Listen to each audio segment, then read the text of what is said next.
it's the things that you do, and it's the smile on your face, and as time goes by, I know I'm in a better place, I'm in a better place.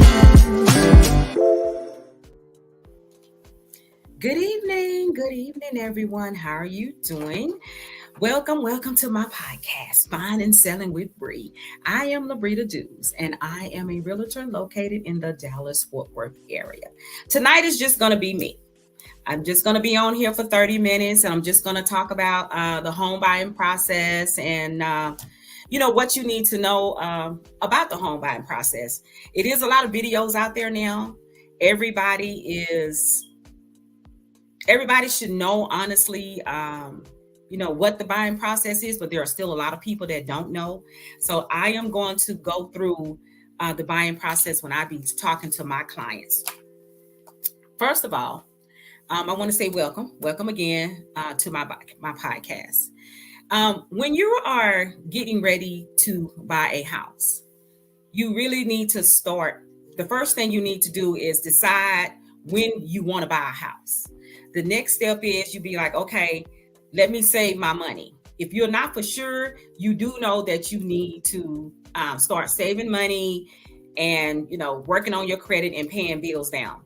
The closer you get to the time about when you want to buy a house, you contact the realtor. Me, Labrita Dews, top producer, retired Army veteran. Call me. I'll make sure I give you the best of my ability. I will send you to a lender. But before we go to the lender, I will do a buyer's consultation to see exactly where you are. I'll send you to a lender. The lender will tell you what you need to do. Make sure whatever you do, when you go to the lender, everything that he asks you to do, make sure you do that. Because that is the only way that I, as a realtor, and some other realtors will be able to show you houses, because we must have a pre-qual or pre-approval letter so we will know exactly what price range that you're in. It doesn't do any good for us to go look at a $300,000 house and maybe you're only approved for, $250,000. That's not good. And also, when you're buying in today's market, this market that we have right now, it's really a tight market. There are not a lot of homes on the market like it used to be. There are still multiple offers on every property. People are still bypassing the appraisal. So it's like you really got to be prepared for this market when you do. You also have to have a lot of patience as well, because sometimes you have to put in 10 to 15 offers just to get one offer. It's just the way the market is. So let me say this. When you are buying a house, once you get your pre-approval letter and once you start looking, I'll take you out to look. We'll set up an appointment. We'll take you out to look at the house. I always give my clients a folder, and it will have a home buying folder on it. It'll have a list of things that you check off. What did you like? What did you not like? You'll have a that and a pen to make notes of the property, that you want, because now in this market, sometimes it's hard to go back and look at a house. You'd be like, well, can we go back and look at the house? And by the time you want to go back and look at it, most of the time, sometimes that house is already gone. So I always give you a folder with my information and with a home buying sheet in there, and you get to, make your notes about the house. Once we look at a house, it'll probably take a couple of days. Sometimes it take a couple of weeks, and sometimes it take months. It all depends on the situation. And most of the time, it really all depends on the pre-approval amount that you are at. Because now most of the houses, no, it's not most of the houses. If you're looking to buy a house, it's really good to be approved over $300,000. And back years ago, when you got approved for $250,000 and $275,000, that was a good price range. Now that is not. When you buy a house, a lot of the builders have gotten to the point, it depends on which builder that you look at. if you're looking for a new construction builder, most of the time, the new construction builders, some of them will let you pick out what you want, and some of them will give you packages. Like they'll have the color cabinets, they'll have the color tile, or they'll have the carpet. So one package will be the brown cabinets, one package will be the white cabinets, one package will be the light color cabinets. So certain builders like that, they already have packages. But there are builders, I think sometimes, your bigger builders, that they will let you go in and select everything on your own. But that is definitely dependent on the builder. So as far as that, yes, you can pick what you want, but you got to make sure that that builder allows that. And also too, when you are looking at a new build, please remember that it takes anywhere from 6 to 8 months or longer to build a house. So you have to be patient, and you have to understand that things happen. Yes, sometimes the builders say, well, I thought the house was going to be ready this day, or sometimes it is their fault and sometimes it's not their fault. Just please understand that supplies, there's a shortage of supplies. There's a shortage of workers. So I make sure that my client understands that. So if they say that the house is going to be ready in June, I'll be like, okay, y'all, I need y'all to give the builder an extra 30 days. And most of the time it end up being that extra 30 days. But I do prepare my clients for the shoulda, coulda, wouldas. And I also, the main thing I make them to be sure that they are prepared for is to have patience. And when you're buying a new build, these lenders now, they will want you to go through and apply at their lender. That is because they probably want to make sure that you qualify for their house, because 99% of the builders now, they're working off of a list. So if you see the Labrita house or the Who house, it might be 10 people on that list. But before they even put you on that list, some builders, they want you to be qualified for that property. Again, when that time's come, every builder does things differently, but I'm just letting you know how it is. And also too, when you finally get an offer accepted on a house, the earnest money is usually 1% of the offer price. So if you have a $300,000 contract, your earnest money is going to be $3,000. So when you do put an offer on a new construction house, make sure that that is what you want, because some builders have a clause, about everything. When you can get your money back, can you get your money back, or how long do you have before you change your mind on this contract? Make sure you read everything, because that's what I do. That is just one of the things. Sometimes, even on new construction, some of the things that you pick out, like you might have picked out this brick. They might come back and tell you, oh, well, that brick, we can't get this brick anymore. So then you have to make sure that, you have another selection of brick. It doesn't happen too much, but it did happen to my client that just closed on a house. She had to select another brick, which she already had a second option, because they did tell her that when she did the contract, that if the brick is not available, which one, would you like? So she picked her brick, and she was okay with it. Even though her first choice was better, she still liked the one that she had. And when you're building a new construction home, one day you'll go over there and you'll see the foundation laid.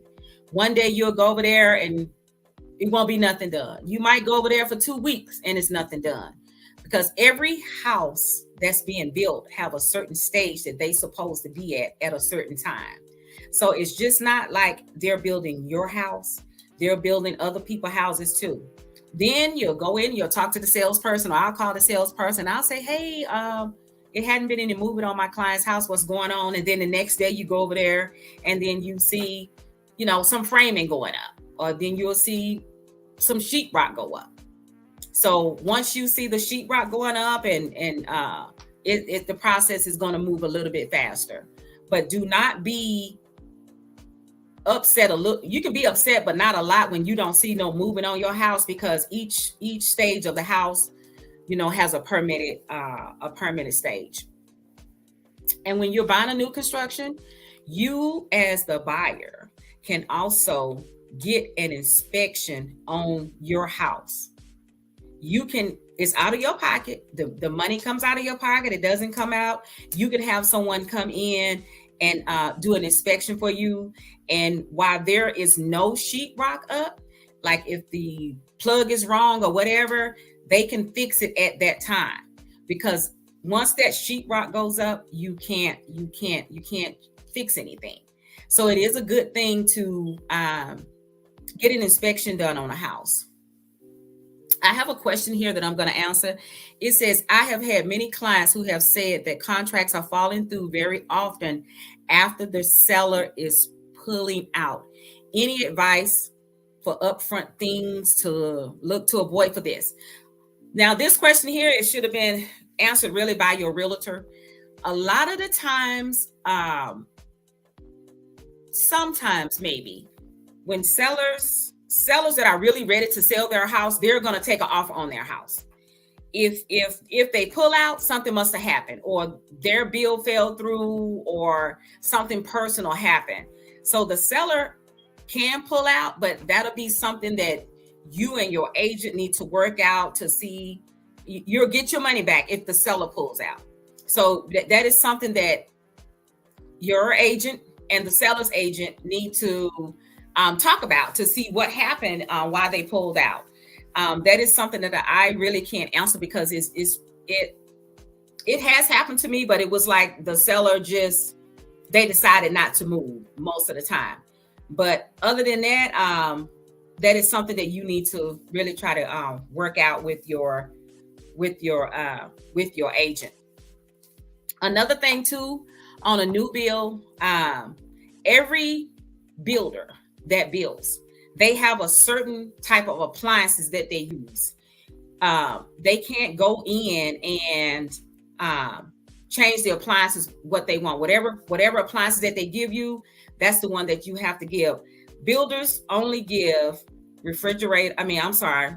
refrigerator. They give the stove and the microwave and the dishwasher. So if they have like Kenmore or whatever, and you want an LG, you have to wait until you close to get that LG. Everything is a package. The builder now, like that color granite, if you don't like that color granite, then you can change it after you get in. But also be mindful too, when you're going to select a new build, that house that you pick, the builder has certain lots that house can be built on. So the 2-story can be built over here. This house can be built over here. And every house have to have the same elevation, can't be beside one another. They're not really supposed to put the same color brick beside one another, but sometimes they do. They can't help it, but it won't have the same, elevation. So sometimes too, they'll be like, well, your house can go on this lot, and this lot.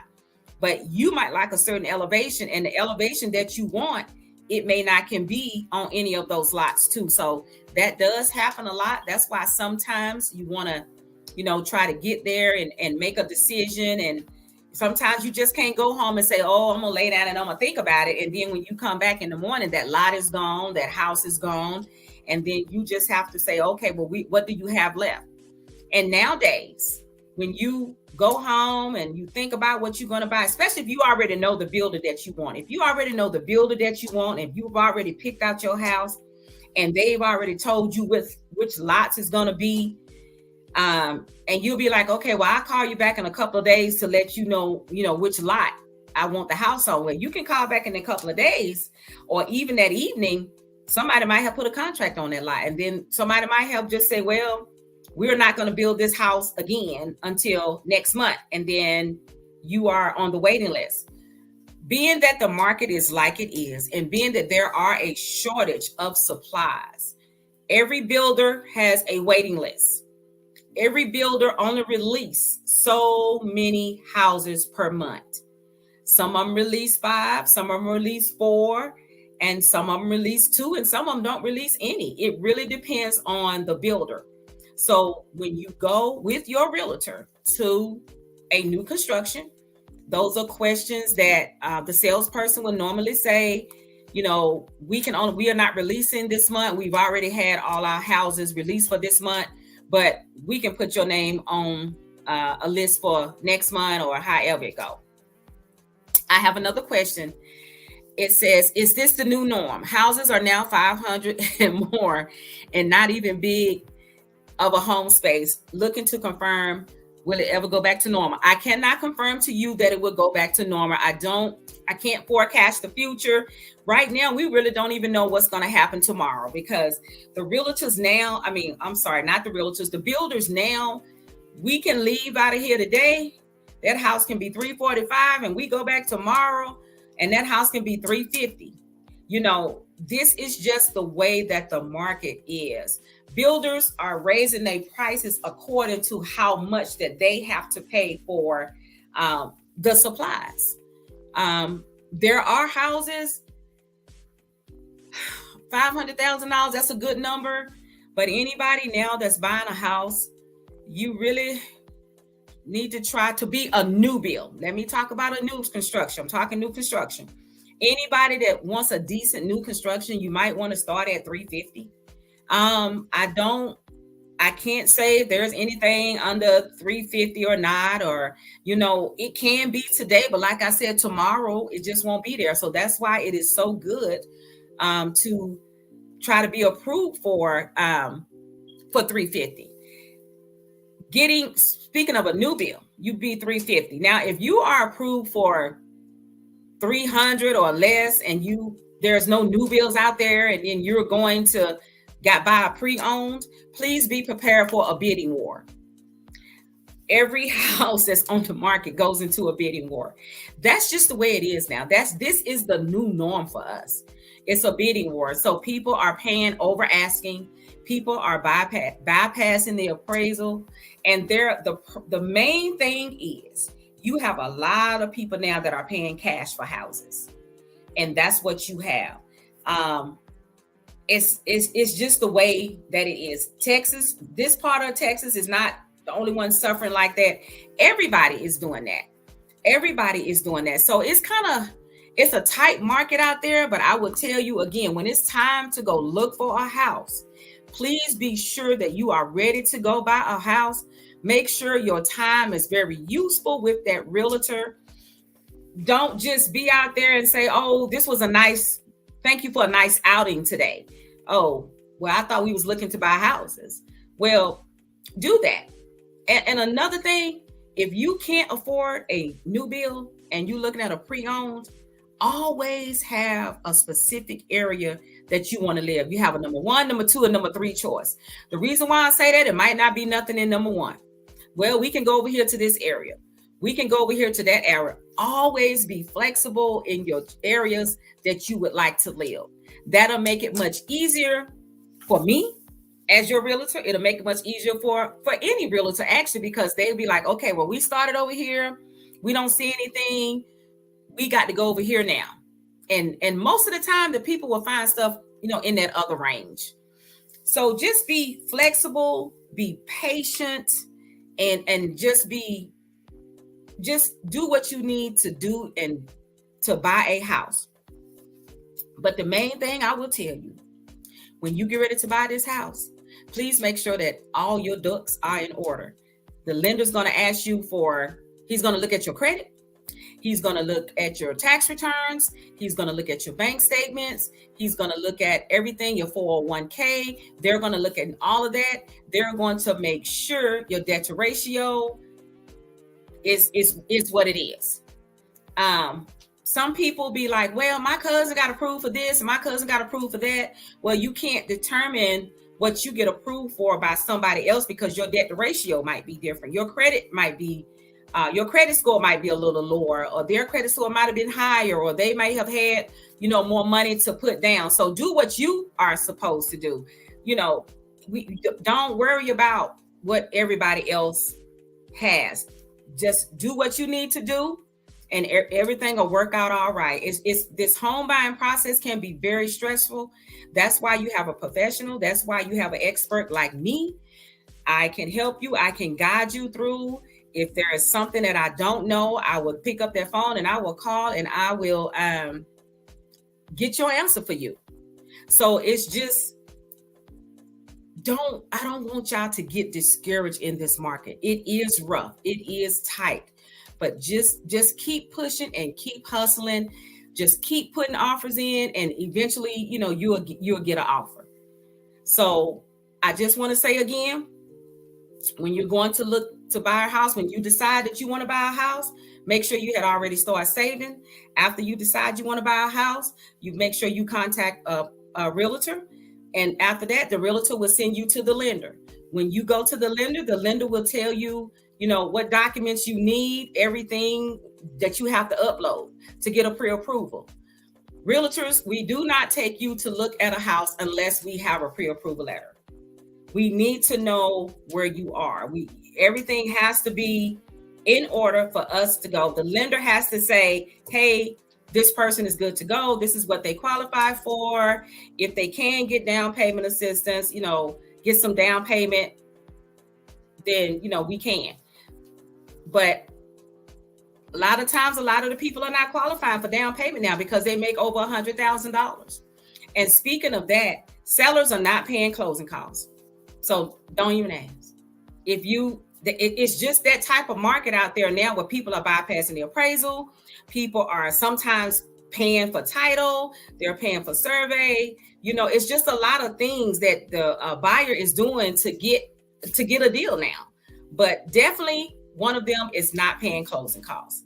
And also too, don't go in, say, oh, well, I'm going to see what they say. And you give the house $10,000 lower than what is on the market. Not a house nowadays is being below the house. Everything is above asking price.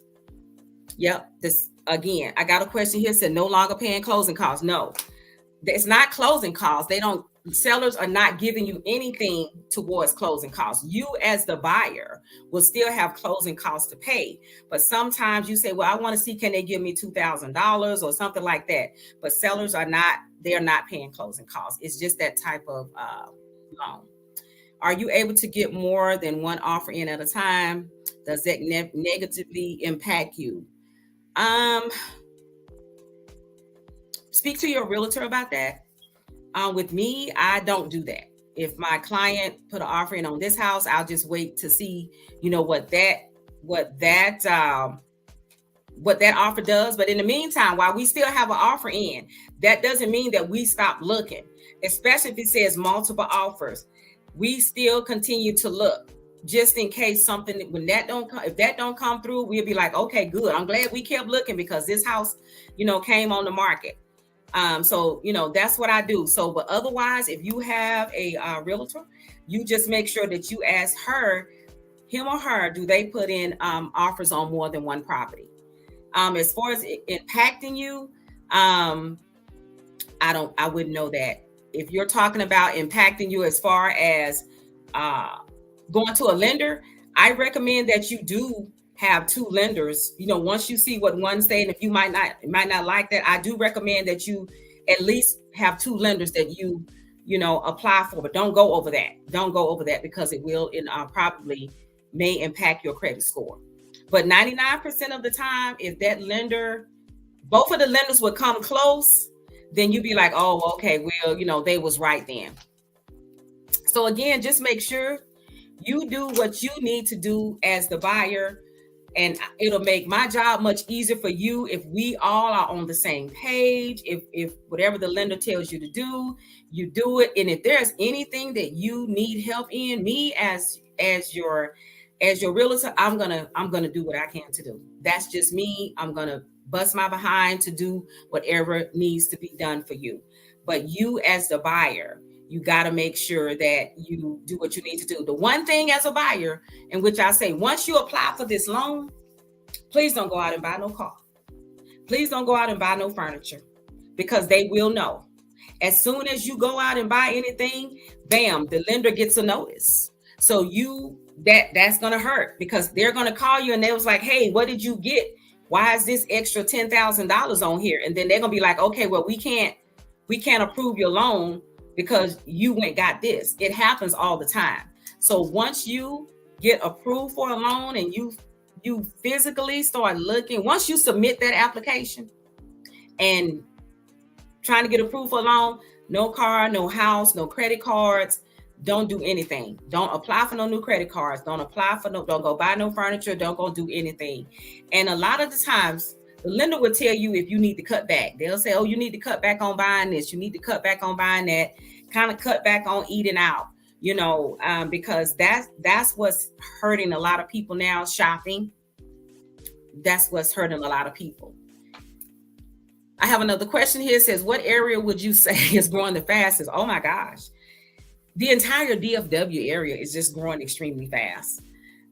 Chisholm Trail, Saginaw, Forney. I mean, everywhere they're growing. DeSoto, Cedar Hill, it's just not one particular area now that's growing. They're growing everywhere. And a lot of people now, the city is getting crowded, or people are moving out. A lot of people are going out to the Justins and the Ponders and the Crumbs and the Roanoke's and stuff like that. They're moving out. The Weatherfords and the Springtowns and the Azles.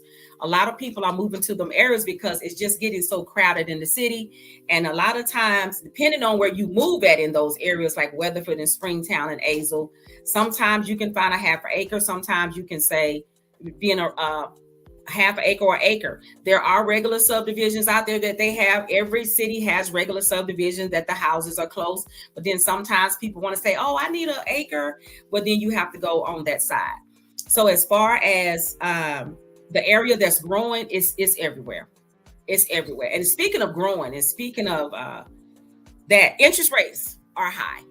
So if you already have a pre-approval letter, and you have a realtor, maybe your interest rate or went up a little bit, or sometimes it'll make the higher the interest rate, you'll qualify for less. Sometimes that is something that you need to take up with your lender.